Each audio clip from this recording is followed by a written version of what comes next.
Galileo you can cook in 3 different ways: gas-fired cooking, wood-fired cooking, and gas+wood-fired cooking.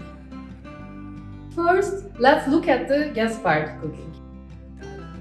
In gas-fired cooking, burner simulates the wood fire for heating and cooking. Turn the regulator on. Hold down and rotate the control button to the ignition mark. Light the pilot fire and keep pressing 15 seconds to control button to heat the safety valve. Then rotate to the high flame mark for heating the oven. Close the door and leave the damper half open. Then rotate the button to the low flame mark for cooking.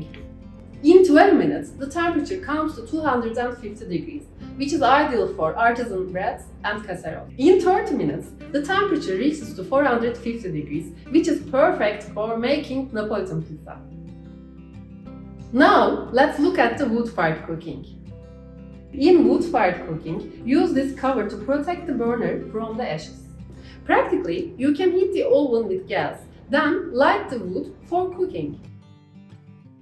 Put the fire starter in the middle of the plate, then arrange the wood around it.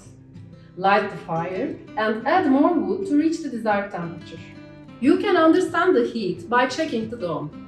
Dome's smoky color turns whiter while heating up and gets its natural color when ready to use.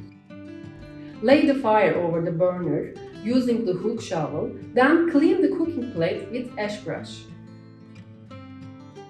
The third method is gas+wood-fired cooking.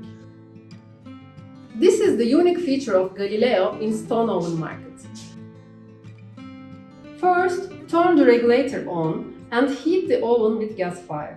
Put small wood pieces or aromatic herbs like rosemary or lemon in the protection cap. Add a little water to the cap to prevent fast burning. Place the cap 10 cm away from the burner. It will start smoking in a few minutes, and the aromas of the herbs will pass to the foods in the oven.